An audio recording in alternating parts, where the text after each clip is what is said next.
ሰላም እንደምናላችሁ የተወደዳችሁ ተመልካቾች ከሀዲያ ቴሌቪዥን የዕለቱን ዜና ይዘንላችሁ ቀርበናል። አርዕስተ ዜናዎችን በማስቀደም እንጀምራለን። በዘንድሮ የ12ኛ ክፍል ሀገር አቀፍ ፈተና የተሻለ ውጤት ለማምጣት በቂ ዝግጅት እያደረጉ መሆናቸውን የዋቸሞ መሰናዶ ትምህርት ቤት ተማሪዎች ተናገሩ።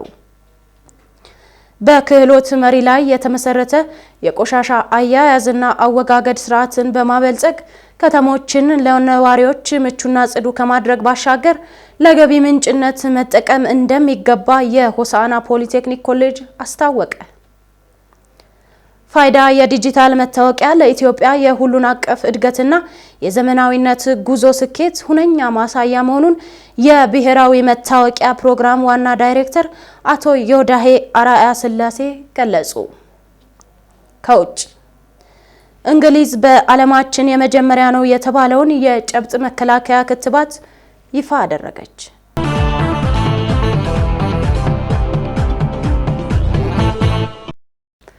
ለዝርዝር ወደ ተመረጡ ዜናዎች እናልፋለን። ከዜናዎቹ ጋር ቤተልሔም ደመቀ ነኝ። አብራችሁን ቆዩ። በዘንድሮ የ12ኛ ክፍል ሀገር አቀፍ ፈተና የተሻለ ውጤት ለማምጣት በቂ ዝግጅት እያደረጉ መሆናቸውን የዋቸሞ መሰናዶ ትምህርት ቤት ተማሪዎች ተናገሩ።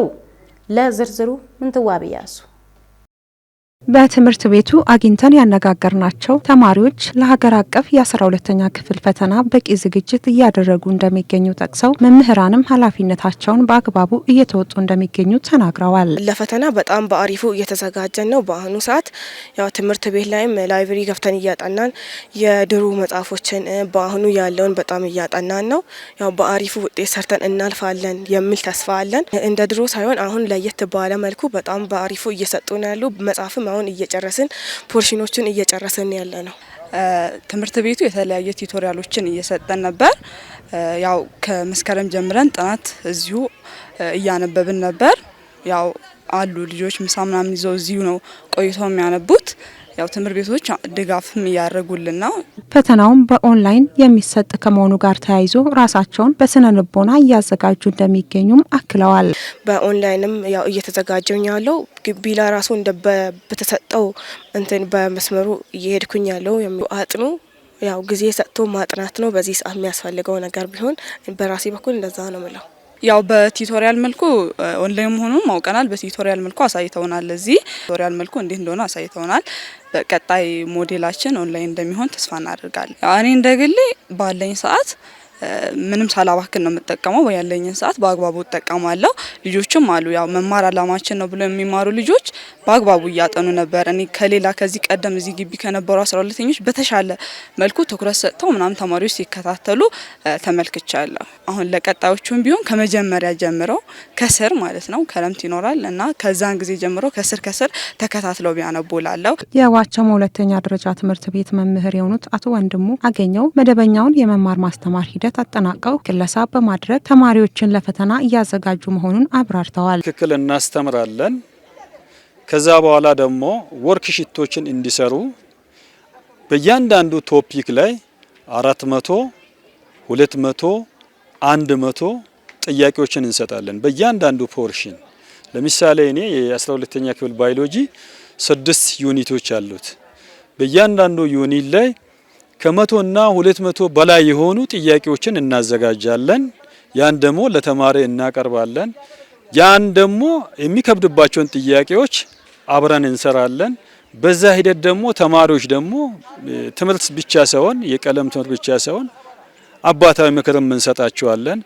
በዛ ሂደት እያበቀናለን። ፈተናው በበይነ መረብ የሚሰጥ በመሆኑ ለተማሪዎች የኮምፒውተር ስልጠና የመስጠት ስራ እየተሰራ መሆኑንም ተናግረዋል። ትምህርት ቤት የአይሲቲ ማዕከላት አሉ፣ ስማርት ሩም አለ። በዛ ላይ የአይሲቲ ብቃት ያላቸው አሰልጣኝ መምህራኖች አሉ ወይ መምህራኖቻችን አሉ። በየአልፋቤትና በየክፍል ደረጃ በዛ ሂደት ላይ እንዳይሳሰቱ ተገቢ የሆነ ትምህርት እየሰጡ ይገኛሉ።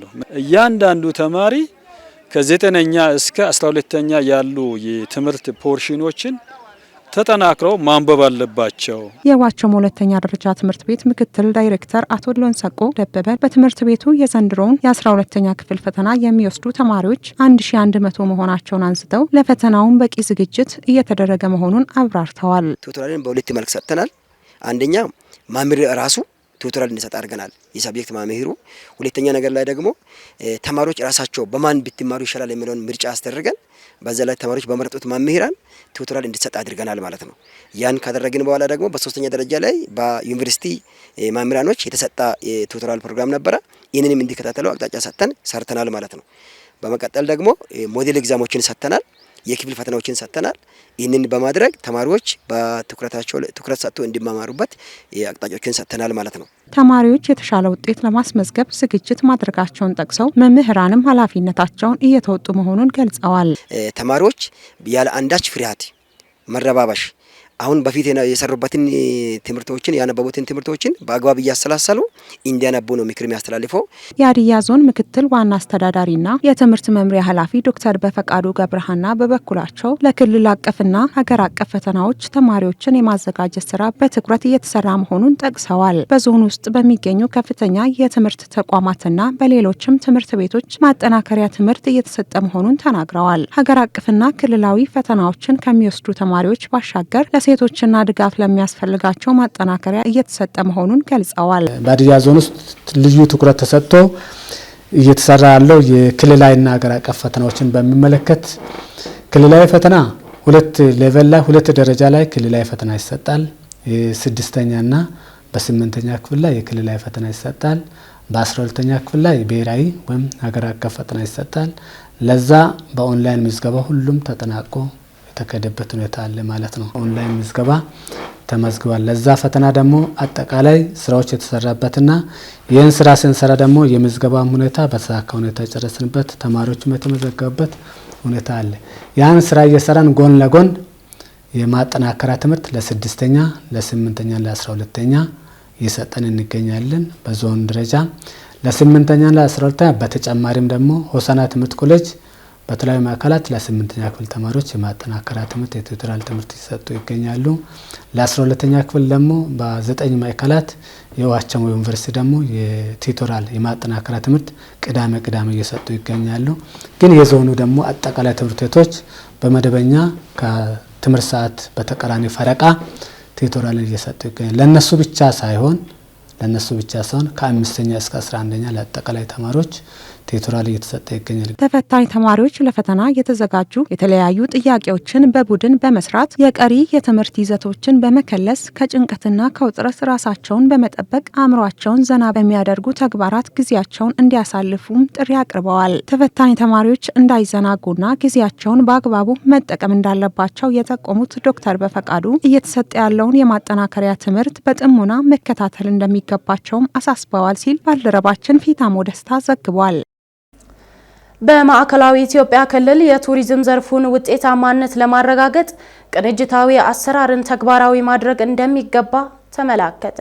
ዱናሞ ዮሐንስ የማዕከላዊ ኢትዮጵያ ክልል ባህልና ቱሪዝም ቢሮ እንዲሁም የክልሉ ንግድና ገበያ ልማት ቢሮ የቱሪስት አገልግሎት ሰጪ ተቋማትን ብቃት ማረጋገጥና የአገልግሎት ጥራት ማሻሻልን መነሻ ያደረገ የውል ስምምነት ተፈራረሙ። የማዕከላዊ ኢትዮጵያ ክልል ባህልና ቱሪዝም ቢሮ ኃላፊ አቶ ሳሙኤል መንገሻ እንደገለጹት በክልሉ የአገልግሎት ሰጪ ተቋማት የመዳረሻ ልማት ስራዎችና ሌሎችም ለቱሪዝም ኢንዱስትሪው የላቀ በርክቶት ያላቸውን ተቋማት ማጠናቀር ይገባቸዋል ብለዋል። በክልሉ ለቱሪስት የሚሰጠውን አገልግሎት የተሟላ ለማድረግ ተዛማጅ የስልጠና ጉዳዮች ላይ ትኩረት ተሰጥቶ እየተሰራ ስለመሆኑ ተናግረዋል። የሆቴሎች የሎጅና የሪዞርቶች አገልግሎት አሰጣጥን ጥራት ለማሻሻል ዘርፈ ብዙ ተግባራት እየተከናወኑ መሆኑን የገለጹት አቶ ሳሙኤል በተቀመጠው መስፈርት መሰረት ለመሰራታቸው የክትትልና የቁጥጥር ስራ እየተከናወነ መሆኑን ጠቅሰዋል። በክልሉ ከንግድ ገበያ ልማት ቢሮ ጋር በመቀናጀት የአገልግሎት ሰጪ ተቋማትን ጥራትና ተደራሽነት ለማረጋገጥ ትኩረት እንደተሰጠውም ኃላፊው አብራርተዋል። ይህን ተግባራዊ ለማድረግና የህግ ማዕቀፍ እንዲኖረው የሚረዳ ከክልሉ ንግድና ገበያ ልማት ቢሮ ጋር የመግባቢያ ሰነድ ስምምነት መፈጸሙንም አቶ ሳሙኤል ዳንኤል አስረድተዋል። የማዕከላዊ ኢትዮጵያ ክልል ንግድና ገበያ ልማት ቢሮ ኃላፊ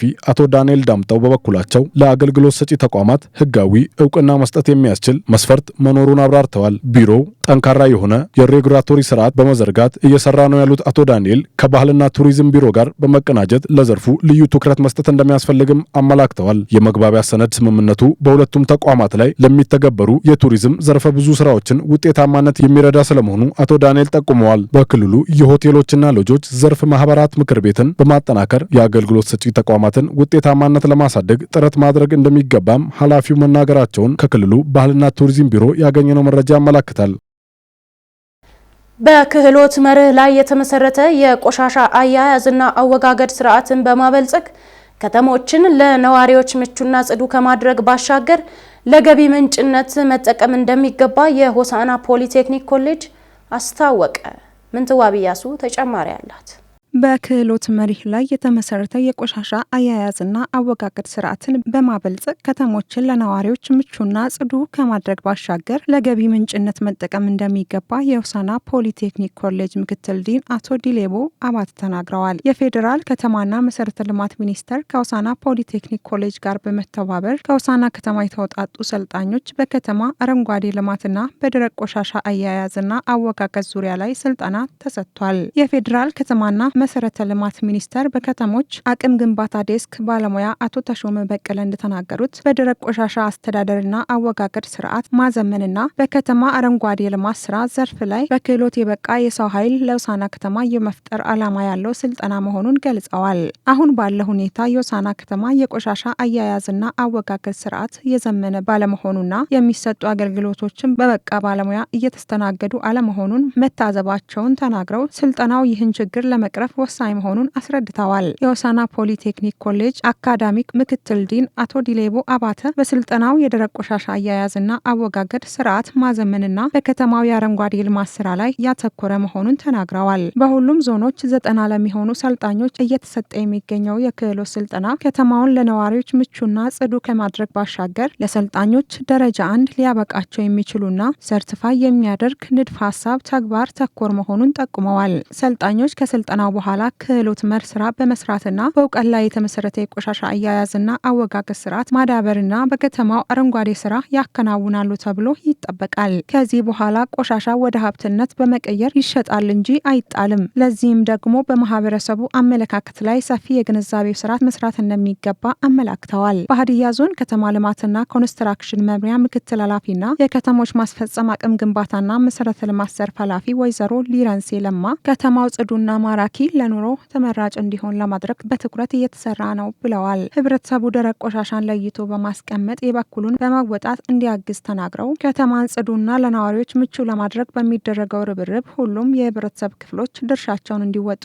አሳስበዋል። ህብረተሰቡ ለዕለት ፍጆታው የሚጠቀምባቸውና አገልግሎት ሰጥተው ያበቁ ቁሳቁሶች በአግባቡ ካልተወገዱ አካባቢን በመበከል በሰውም ሆነ በእንስሳት ጤና ላይ አሉታዊ ተጽዕኖ እንደሚያሳድርና በአግባቡ ከተያዘ ደግሞ መልሶ ሀብት ላይ ሊውል ከመቻልም በላይ የስራ ዕድል መፍጠር ያስችላል ብለዋል። በሆሳዕና ከተማ አስተዳደር የማዘጋጃ ቤት ጽዳትና አረንጓዴ ልማት ዳይሬክቶሬት ቡድን መሪ አቶ ኤርሚሾ መኮሮ ከዚህ በፊት በከተማችን ስለ ቆሻሻ የነበረውን አመለካከት በመቀየር ወደ ሀብትና ስራ ዕድል መፍጠር ፋይዳ ያለው መሆኑን አብራርተዋል። ደረቅ ቆሻሻዎችን ወደ ተለያዩ መሳሪያዎችና እርጥብ ቆሻሻን መልሶ ለአፈር ማዳበሪያነት ለመጠቀም ያስችላል ብለዋል። እንደ ዞኑ ኮሚኒኬሽን ዘገባ ሰልጣኞች በሰጡት አስተያየት ከዚህ በፊት በአመለካከት ችግር ከቆሻሻ አወጋገድና አያያዝ ጋር የነበረንን ያልተገባ እንቅስቃሴ በማቆም ለከተማችን ጽዳትና ንጽህና የበኩላችንን እንወጣለን ብለዋል።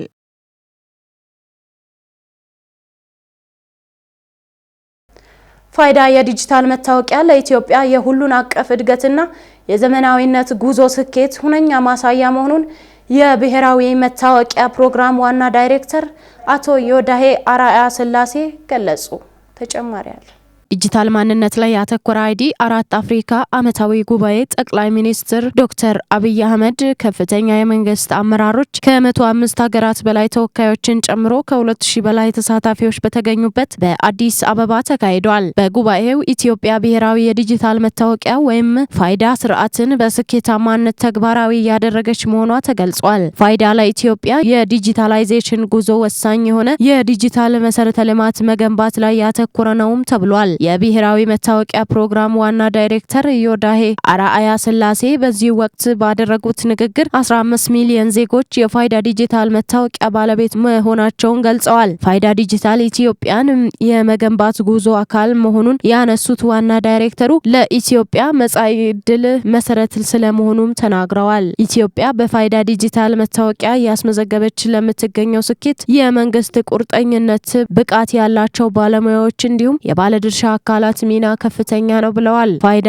የዲጂታል መታወቂያ ኢትዮጵያ እያደረገች ለምትገኘው ዲጂታል ትራንስፎርሜሽን መሳካት ጉልህ አበርክቶ እንዳለውም ተናግረዋል። ለኢትዮጵያ ሁሉን አቀፍ እድገትና የዘመናዊነት ጉዞ ስኬት ቁርጠኝነት ማሳያ መሆኑንም ጠቁመዋል። የፋይዳ ዲጂታል መታወቂያ ስርዓት ተግባራዊ በሆነባቸው ተቋማት አገልግሎት ለመስጠት ይወስድ የነበረውን ጊዜ እስከ 60 በመቶ መቀነስ ማስቻሉን ተናግረዋል። እንደ ኢዜአ ዘገባ የዲጂታል መታወቂያው በመንግስትም ይሁን በግል ተቋማት ቀልጣፋ አገልግሎት ለመስጠት እንዲሁም ለተደራሽነት ትልቅ ሚና እየተጫወተ እንደሚገኝም ጠቁመዋል። ዓለም አቀፉ የቴክኖሎጂ ኤክስፖ 2025 የቴክኖሎጂ ውጤቶቻቸውን ለማስተዋወቅና ትስስሮችን ለመፍጠር እንዳስቻላቸው የኢትዮጵያ ቴክኖሎጂ ኤክስፖ የፈጠራ ስራ አቅራቢዎች ተናገሩ። ዱናሞ ዮሐንስ በኢንፎርሜሽን መረብ ደህንነት አስተዳደርና በኢትዮጵያ አርቲፊሻል ኢንተለጀንስ ኢንስቲትዩት አዘጋጅነት ለ3 ቀናት በምስራቅ አፍሪካ ትልቁ ዓለም አቀፍ የቴክኖሎጂ ኤክስፖ 2025 በኢትዮጵያ መካሄዱ ይታወሳል። ኤክስፖው 2025 በዲጂታላይዜሽንና በቴክኖሎጂ የተመዘገቡ ውጤቶችን ለዓለም ማስተዋወቅና በርካታ ትስስር መፍጠሩም ተጠቁሟል። በኤክስፖው በርካታ የሀገር ውስጥና የውጭ ተቋማት እንዲሁም ግለሰቦች የቴክኖሎጂ እንዲሁም የፈጠራ ስራቸውን አቅርበዋል። በዚህ ወቅት ኢዜአ ያነጋገራቸው የቴክኖሎጂ ፈጠራ አቅራቢዎች እንዳሉት ለሀገር ትልቅ ጠቀሜታ ያላቸው ችግር ፈቺ የቴክኖሎጂ ልማት ስራዎች ማቅረባቸውን ተናግረዋል። የኦመሽ ቱጄ ቴክኖሎጂ መስራች መርዕድ ጉግሳ በኤክስፖ በግብርና ዘርፍ የምርትና ምርታማነትን ማሳደግ የሚያስችሉ የቴክኖሎጂ ፈጠራ ስራዎችን ማቅረባቸውን አንስተዋል። ቴክኖሎጂው አርቲፊሻል ኢንተለጀንስን በመጠቀምና አፈርን በመመርመር ለየትኛው አይነት የሰብል ዝርያ እንደሚስማማ የሚለይ መሆኑን ተናግረዋል። ይህም ምርትና ምርታማነትን ከማሳደግ አንጻር ትልቅ ጠቀሜታ እንዳለው ጠቁመው በተለያዩ የሀገሪቱ አካባቢዎችም ሙከራ ተደርጎ ውጤታማ መሆኑን ገልጸዋል። በዋናነት የሚሰራው ምንድነው? ይሄ ሴንሰሮች አሉት። እዚህ ጋር የምታያቸው ሴንሰሮች ናቸው። እነዚህ ሴንሰሮች አፈር ውስጥ ይደረጋሉ። ይዘውልን የሚወጡት ስለ አፈር የሚያወሩ ነገሮች አሉ። እንደ ፒኤች፣ እንደ ኒውትሪሽኖቹ፣ ሂዩሚዲቲውን፣ ቴምፕሬቸሩን ቼክ አድርጎ እነዚህ ሴንሰሮች ሞባይል አፕ ስላለው ወደ ሞባይል አፑ ትራንስፈር ያደርግልናል ማለት ነው ያንን ዳታ።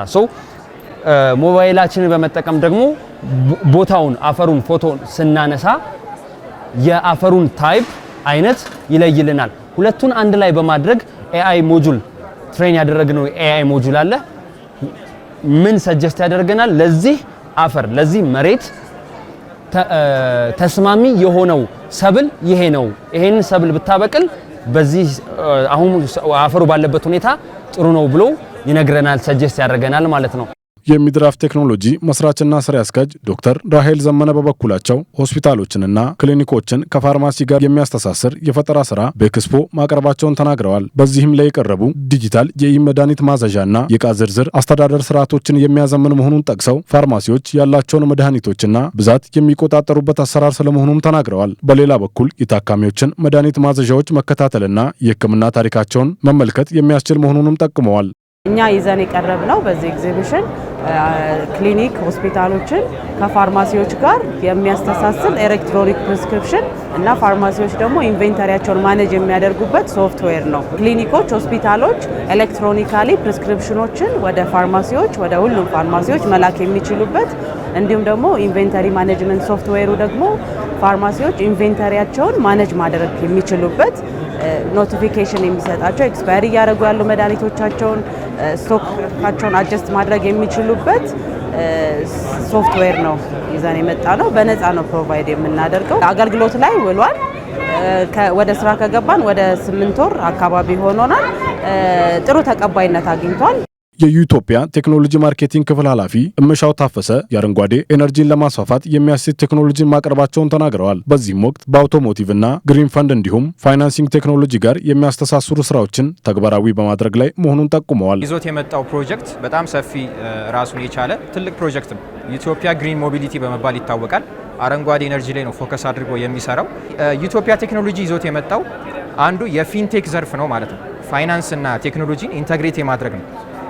ስለዚህ በሀገራችን ያለውን በቴክኖሎጂን በመጠቀም ሊዝ ፋይናንሲንግን አንድ እርምጃ የሚያስኬድ ነው ብለን ነው የምናስበው። ዓለም አቀፍ የቴክኖሎጂ ኤክስፖ 2025 የቴክኖሎጂ ውጤቶችን ለማስተዋወቅ ብሎም ትስስሮችን መፍጠር እንዳስቻለም ተናግረዋል። ኤክስፖው ከሀገር ውስጥና ከውጭ ኩባንያዎች ጋር ትስስር ለመፍጠር ትልቅ ዕድል እንደፈጠረላቸው የገለጹት የፈጠራ ስራ አቅራቢዎቹ ከፖሊሲ አውጪዎችና ከባለድርሻ አካላት ጋርም ቅንጅት እንደፈጠረላቸው ገልጸዋል። ኤክስፖ ብዙ ልምዶችን አግኝቼበታለሁ። ከኔ ውጪ እኔ ከምሰራበት ቴክኖሎጂ ውጪ ሌሎች ቴክኖሎጂውን አክሰስ እንዳደርግ አድርጎኛል።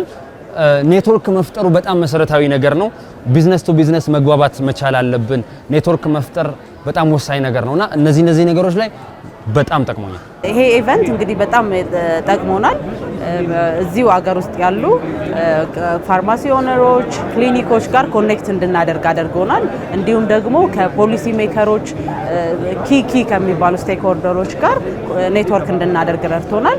እዚህ ብቻ ሳይሆን ሌሎች አፍሪካ ሀገሮች፣ ህንድ፣ ቱርክ ካሉ ተቋማት ጋር ኔትወርክ እንድናደርግ ወደፊትም ደግሞ ፓርትነር ሊሆኑ ከሚችሉ አካላት ጋር ኔትወርክ እንድናደርግ ረድቶናል። እንደዚህ አይነት ኤክስፖዎች እውቀትን ሼር ከማድረግ በተጨማሪ ትልቅ የማርኬት ኦፖርቹኒቲዎች ናቸው። ስለዚህ ፈላጊና ፕሮቫይደር ይገናኛል ማለት ነው። ስለዚህ በአንደኛ ነገር ኦዲየንሶቻችንን ከማግኘት አንጻር ይህንን እንደ ትልቅ እድል የሚጠቀሙ ክላይንቶችን የምናገኝበት ነው። ሁለተኛ ነገር ደግሞ እኛ ይዘን የመጣ ነው ከቴክኖሎጂ አንጻር ለሌሎችም እውቀታችንን ኤክስፔሪንሳችንን ሼር የምናደርግበት እኛም ደግሞ የምንቀበልበት መድረክ ሆኖ አግኝተናል። በምስራቅ አፍሪካ ትልቁ ዓለም አቀፍ የቴክኖሎጂ ኤክስፖ 2025 በዲጂታላይዜሽን እና በቴክኖሎጂ የተመዘገቡ ውጤቶችን ለዓለም ማስተዋወቅና በርካታ ትስስር መፍጠር የቻለ ነው ሲል ኢዜአ ዘግቧል።